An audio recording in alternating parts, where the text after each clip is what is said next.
Good morning friends, Amit life maker YouTube channel पे आप लोगों का स्वागत है। देखिए दोस्तों, हम लोग आज के सेशन में करने वाले हैं सचिन सर का सीटीपी का जो बुक आया हुआ है उसका दोस्तों हम 13 टॉपिक पिछले वीडियो में कंप्लीट कर चुके हैं। दोस्तों ये हमारा 14वां टॉपिक है, चैप्टर नंबर 14, और इसमें है दोस्तों आरपीडब्ल्यूडी एक्ट से अभी तक में जितने सारे क्वेश्चन पूछे जा सके हैं दोस्त, सारा हम लोग इस सेशन में कंप्लीट करेंगे।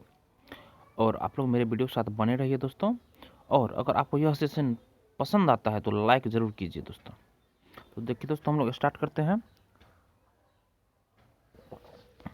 इसका देखिए दोस्तों, पहला क्वेश्चन है कि दोहराव व बारंबार किए जाने वाला व्यवहार किसकी विशिष्ट पहचान है दोस्तों। देखिए दोस्तों, ये 3 नंबर ऑप्शन इसका सही है, स्वालीन क्रम विकार। स्वालीन क्रम विकार है दोस्तों ये दोहराव व बारंबार किए जाने वाला व्यवहार। अगला क्वेश्चन है दोस्तों, एक समावेशी कक्षा में इसका ऑप्शन नंबर देखिए दोस्तों 4 सही है। एक समावेशी कक्षा में सभी बच्चों की कक्षा की गतिविधियों तक पहुंच और वे कक्षा की क्रिया में शामिल हैं।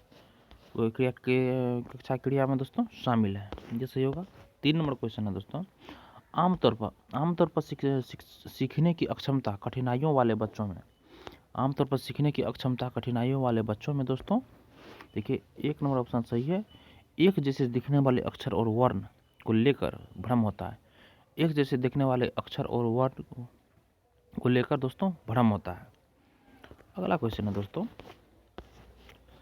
4 नंबर में देखिए बोल रहा है भारतीय संसद ने दिव्यांग व्यक्तियों के लिए निम्नलिखित में से कौन सा कानून हाल ही में पारित किया है दोस्तों दिव्यांग व्यक्तियों के लिए। तो देखिए दोस्तों, इसका ऑप्शन नंबर 2 सही है कि निःशुल्क व्यक्ति समान अवसर अधिनियम संरक्षण और पूर्ण भागीदारी। निःशक्त व्यक्ति समान अवसर अधिकार संरक्षण और पूर्ण भागीदारी अधिनियम दोस्तों, यही ऑप्शन नंबर 2 इसका सही होगा। देखिए, दिव्यांगता के साथ व्यक्तियों का अधिकार अधिनियम 2016 में आया था, जबकि निःशक्त व्यक्ति अधिनियम 1995। देखिए 5 नंबर क्वेश्चन है दोस्तों, निम्नलिखित में से कौन सा शारीरिक गतिक विकलांगता से जूझते विद्यार्थियों के लिए गतिशीलता सहायक तकनीक का उदाहरण है दोस्तों। तो किसका उदाहरण है? देखिए दोस्तों, ये है व्हीलचेयर और पहिया कुर्सी। व्हीलचेयर और पहिया कुर्सी, यही पहला नंबर ऑप्शन इसका दोस्तों सही होगा। पहिया कुर्सी शारीरिक गतिक विकलांगता से जूझते विद्यार्थियों के लिए सहायक तकनीक होगी, क्योंकि शारीरिक गतिक विकलांगता के अंदर चलने में दिक्कत आती है दोस्तों। अगला क्वेश्चन है दोस्तों, 6 नंबर क्वेश्चन है कि निम्न में से किसे दिव्यांगजन अधिकार अधिनियम 2016 में बढ़ावा दिया। निम्न में से किसे दिव्यांगजन अधिकार अधिनियम 2016 में बढ़ावा दिया गया दोस्तों। देखिए दोस्तों, इसका पहला नंबर और चौथा नंबर ऑप्शन सही है। जीवन से सभी क्षेत्रों में समानता और गैर भेदभाव दोस्तों। देखिए, क्योंकि दिव्यांगजन अधिकार अधिनियम 2016 समानता की बात करता है, जीवन से सभी क्षेत्रों में समानता के अधिकार की बात करता है दोस्तों। अगला क्वेश्चन है दोस्तों, 7 नंबर में बोल रहा है दिव्यांगजन अधिकार अधिनियम 2016 निम्न में से किस सिद्धांत को पक्षपोषित करता है दोस्तों। देखिए दोस्तों, ये समावेशन को पक्षपोषित करता है दोस्तों, समावेशन को। देखिए, दिव्यांगजन अधिकार अधिनियम 2016 सभी दिव्यांगों के लिए हर क्षेत्रों में समानता के अवसर की बात करता है, जो कि शिक्षा के क्षेत्र में समावेशन से प्राप्त होता है दोस्तों। अगला क्वेश्चन है दोस्तों, बोल रहा है देखिए, दिव्यांगजन अधिकार अधिनियम 2016 के अनुसार वैदिक क्रियाशीलता में सीमाबद्धता वाले व्यक्ति को संबोधित करने का उचित तरीका क्या है। दिव्यांगजन अधिकार अधिनियम 2016 के अनुसार बौद्धिक क्रियाशीलता में सीमाबद्धता वाले व्यक्ति को संबोधित करने का उचित तरीका क्या है दोस्तों। देखिए दोस्तों, इसका आंसर हो जाएगा दोस्तों ऑप्शन नंबर 4, व्यक्ति जिसे बौद्धिक अक्षमता है दोस्तों, यही इसका आंसर सही होगा दोस्तों। देखिए, व्यक्ति जिसे बौद्धिक अक्षमता, इंटेलेक्चुअल डिसेबिलिटी,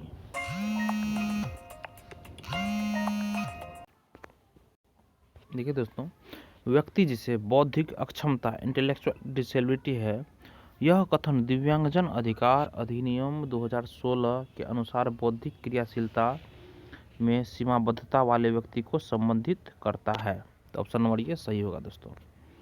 अगला है क्वेश्चन दोस्तों, अगला 9 नंबर में है, बोल रहा है समावेशी शिक्षा के बढ़ावे और सुशाध्ययन हेतु दिव्यांगजन अधिकार अधिनियम 2016 के अंतर्गत निम्न में से वियुक्तियों के किस समूह को प्रतिपादित किया गया है? किस समूह को प्रतिपादित किया गया है दोस्तों? देखिए दोस्तों, इसका आंसर हो जाएगा आपको 3 नंबर सही है, 1 3 4, 1 3 4 सही आंसर होगा दोस्तों। देखिए इसका दोस्तों किया गया है, पहला ऑप्शन है दोस्तों, विद्यालय जाने वाले बालकों का हर 5 वर्ष में सर्वेक्षण। विद्यालय जाने वाले बालकों का हर 5 वर्ष में सर्वेक्षण दोस्तों। उसके बाद दोस्तों 3 नंबर ऑप्शन सही है इसका, पुस्तकें एवं अधिगम सामग्री और समुचित सहायक युक्तियां उपलब्ध करवाना दोस्तों। और 4 नंबर दोस्तों तो इसका आंसर सही होगा, संसूचना हेतु समुचित, संवर्धित और अनुरूपी पद्धतियों का प्रयोग। देखिए दोस्तों, इसका 1 3 4 ऑप्शन सही होगा।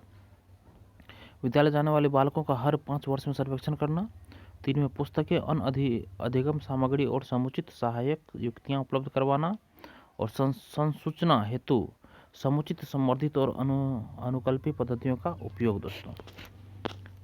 अगला क्वेश्चन दोस्तों 10 नंबर में बोला, निम्न में से कौन सा कारक चलन क्रियात्मक दिव्यांगता वाले विद्यार्थियों के लिए समावेश में बाधक है दोस्तों? ठीक है दोस्तों, इसका ऑप्शन नंबर 3 सही होगा, तो ऑप्शन नंबर 2 सही होगा। इसका है दोस्तों ऑप्शन नंबर 2 सही है, अगम आधारभूत संरचना। अगम आधारभूत संरचना ये ऑप्शन दोस्तों इसका सही होगा। देखिए, चलन दिव्यांगता, शारीरिक दिव्यांगता वाले विद्यार्थियों के समावेशन के लिए आधारभूत संरचना जरूरी है ताकि उन्हें विद्यालय में कोई दिक्कत न आए। अगला क्वेश्चन है, एक भाषा कक्षा में वह विद्यार्थी जिन्हें वाचन वैकल्य है, उनके सफल समावेशन हेतु निम्नलिखित में से किस तकनीक का इस्तेमाल करने से बचना चाहिए? एक भाषा कक्षा में वह विद्यार्थी जिन्हें वाचन वैकल्य है, उनके सफल समावेशन हेतु निम्न में से किस तकनीक का इस्तेमाल करने से बचना चाहिए दोस्तों? तो ऑप्शन नंबर दोस्तों इसका फर्स्ट सही है, हस्तलिखित कार्य को जमा करने की सख्त समय निर्धारित करना दोस्तों। हस्तलिखित कार्यों को जमा करने की सख्त समय सीमा निर्धारित करना, यह ऑप्शन इसका दोस्तों सही होगा। 12 नंबर क्वेश्चन है दोस्तों, निम्नलिखित में से कौन सा विकल्प दी गई दिव्यांगता और संबंधित छात्रों के समावेशन, निम्नलिखित में से कौन सा विकल्प दी गई दिव्यांगता और संबंधित छात्रों के समावेशन हेतु यथोचित संयोजन रणनीति का सही युग्म है दोस्तों? तो इसका ऑप्शन नंबर दोस्तों 1 सही होगा। ऑप्शन नंबर 1 सही होगा दोस्तों, गुणज वैकल्य कैलकुलेटर का प्रावधान दोस्तों। गुणज वैकल्य कैलकुलेटर का प्रावधान, यही इसका आंसर दोस्तों 1 नंबर सही होगा। देखिए दोस्तों, वह दिव्यांगता जो शिक्षार्थी की गणितीय गणनाओं को करने की दक्षता को प्रभावित करती है, यही होगा दोस्तों। ऑप्शन नंबर दोस्तों अगला क्वेश्चन इसका, निम्नलिखित में से कौन सा विकल्प दी गई दिव्यांगता और संबंधित विद्यार्थियों के समावेशन हेतु यथोचित संयोजन रणनीति का सही युग्म है? यथोचित संयोजन रणनीति का सही युग्म है दोस्तों। तो देखिए दोस्तों, इसका कौन सा ऑप्शन सही है दोस्तों? ऑप्शन नंबर 2 सही है इसका, स्वालीनता जितना हो सके एक ही समय सारणी दिनचर्या। इसका ऑप्शन नंबर दोस्तों यही सही युग्म है, स्वालीनता जितना हो सके एक ही समय सारणी दिनचर्या। अगला क्वेश्चन दोस्तों, उपकरणों और सहायक तकनीकों की पहुंच को अनुकूलित करने से निम्नलिखित में से किसके समावेशन में मदद मिलेगी? किसके समावेशन में दोस्तों मदद मिलेगी? देखिए दोस्तों, इसका ऑप्शन नंबर 1 सही है, 2 सही है, 3 और 4 चारों सही हैं। एक सही है, वो विद्यार्थी जो दृष्टि बाधित है।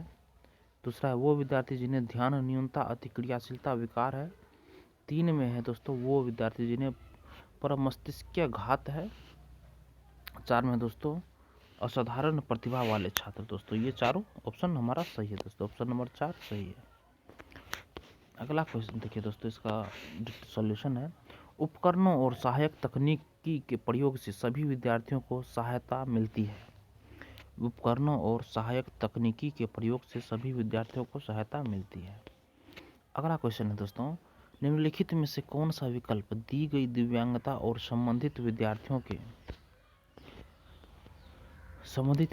के समावेशन हेतु यथोचित संयोजन रणनीति का युग्म है। दोस्तों यथोचित रणनीति का युग्म है, तो ऑप्शन नंबर दोस्तों इसका 4 सही होगा।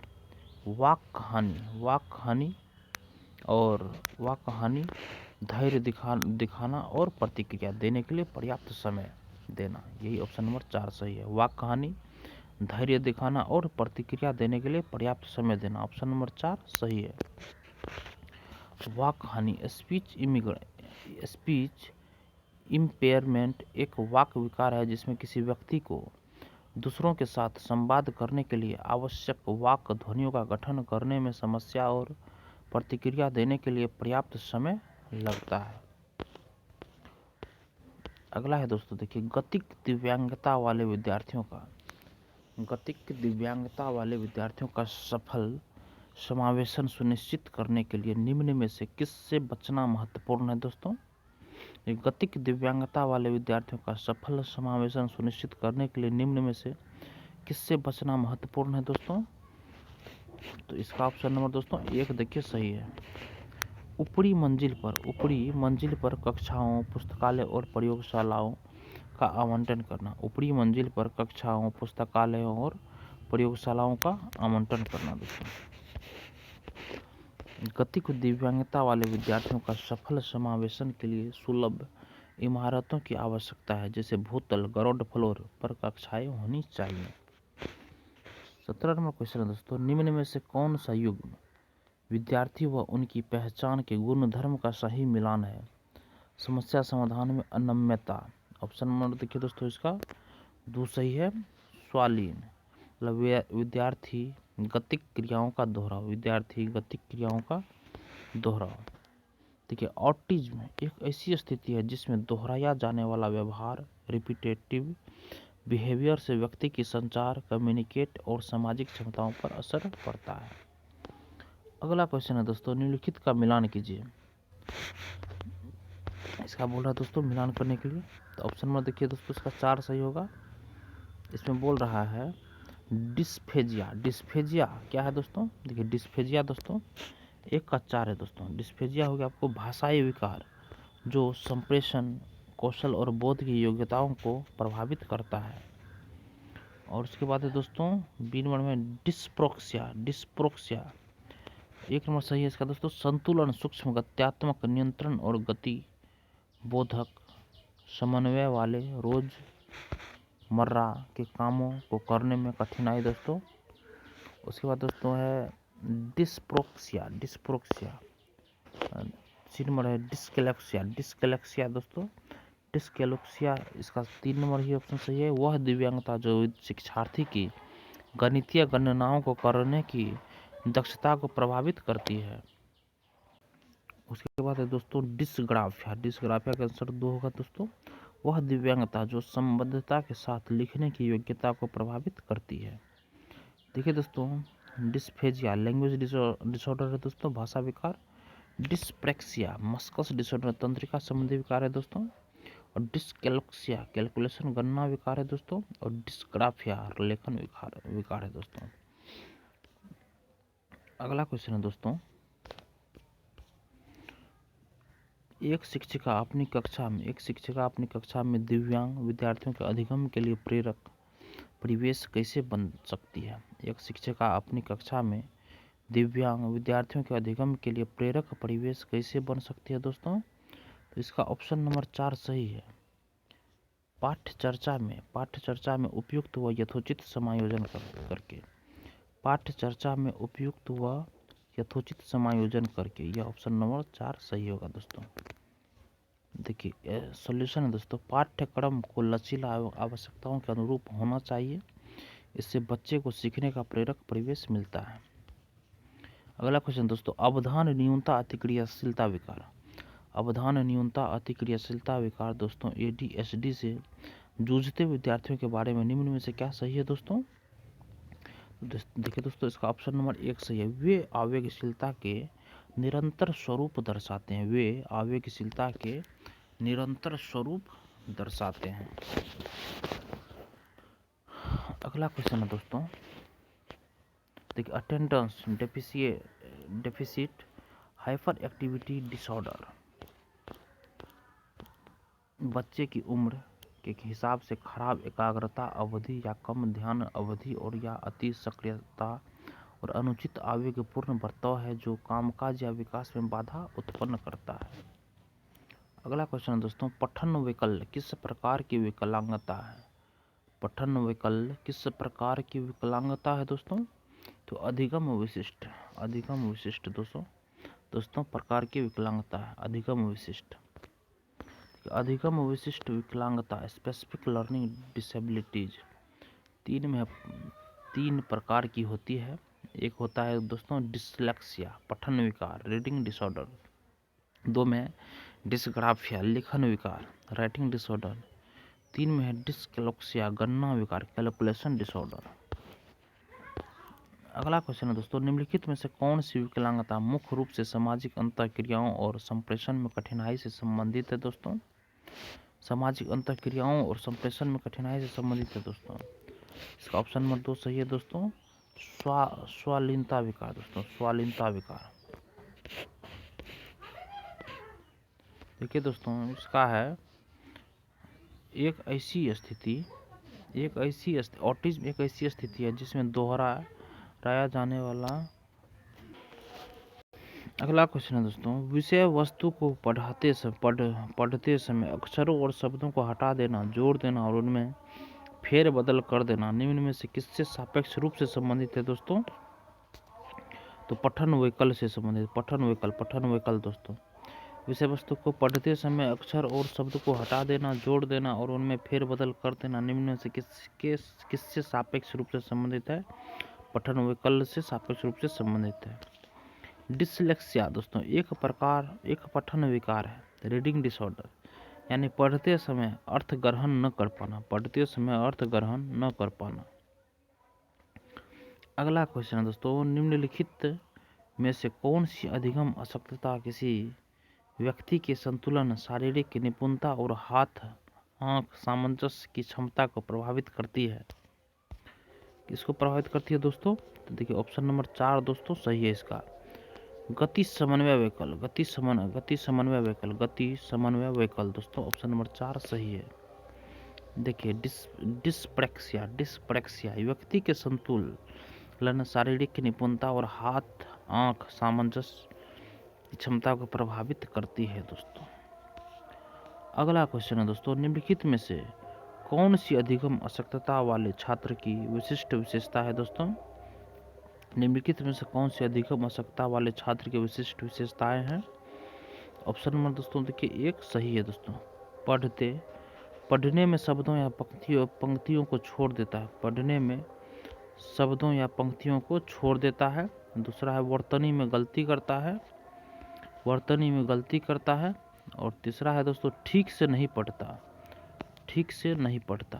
देखिए पढ़ने में शब्दों या पंक्तियों को छोड़ देता है, वर्तनी में गलती करता है, 3 में ठीक से नहीं पढ़ता है। यही दोस्तों है। देखिए सीखने की विकलांगता जो सीखने वे न्यूरोलॉजिकल रूप से आधारित विकारों की एक श्रृंखला और ऐसे विकारों की गंभीरता के विभिन्न डिग्री को कवर करता है। अगला क्वेश्चन है दोस्तों, निम्न में से कौन सा कथन अधिगम अशक्तताओं जैसे कि पठन वैकल्य, गुणज वैकल्य इत्यादि के संदर्भ में सही है दोस्तों? तो ऑप्शन नंबर देखिए दोस्तों 4 सही होगा। अधिगम अशक्तता तंत्रिका संबंधी और वातावरणीय दोनों तरह के कारकों से प्रभावित होता है। इसके बाद लर्निंग डिसेबिलिटी, वातावरण और वंशानुक्रम दोनों से प्रभावित होता है। अगला क्वेश्चन है दोस्तों, विशिष्ट प्रकार के विकलांगता वाले विद्यार्थियों के समावेशन के लिए उपयुक्त समंजन युक्ति का सही युग्म मिलान कौन सा है?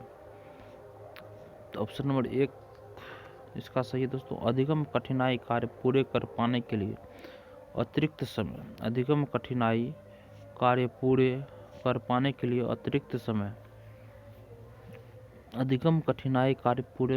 के लिए अतिरिक्त समय।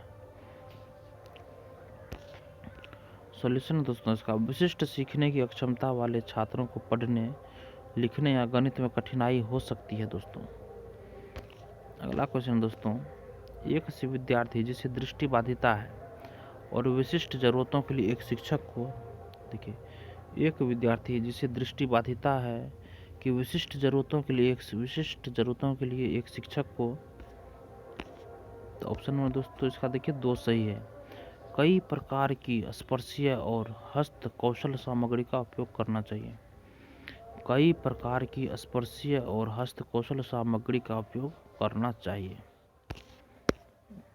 देखिए दोस्तों इसका सॉल्यूशन, व्याख्यान नोट्स को टेप करने की अनुमति दें और जहां उपयुक्त हो व्याख्यान नोट्स की बड़ी प्रतियां प्रदान करें।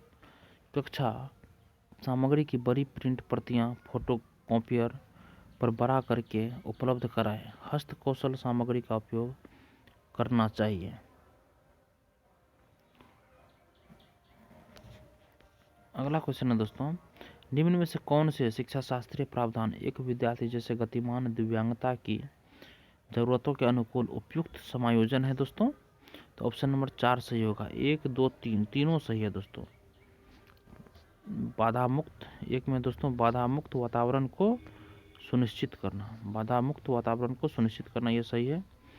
2 में दोस्तों मेज कुर्सी को कम प्रतिबंधात्मक तरीके से रखकर आने जाने की सुगम बनाना दोस्तों, मेज कुर्सी को कम प्रतिबंधात्मक तरीके से रखकर आने जाने को सुगम बनाना। और 3 नंबर है दोस्तों मूल्यांकन की विविध पद्धतियों का प्रयोग दोस्तों।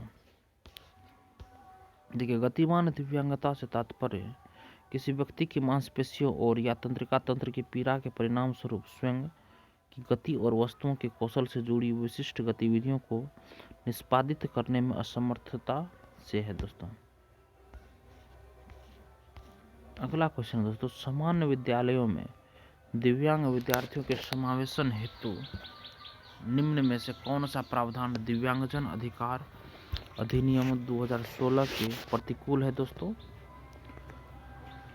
तो दोस्तों इसका आंसर सही होगा, ऑप्शन नंबर 3 सही है दोस्तों। दूसरी और तीसरी भाषा संबंधी कार्यों की बाध्यता, दूसरी और तीसरी भाषा संबंधी कोडमों की बाध्यता, ये इसका आंसर होगा दोस्तों।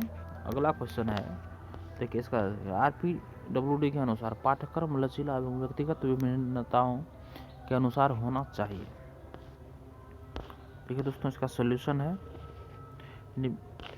दोस्तों। अगला क्वेश्चन है, निम्नलिखित में से कौन सी अधिगम अक्षमता सीधे संचार कौशल और समाविष्ट करने की क्षमता को प्रभावित करती है दोस्तों?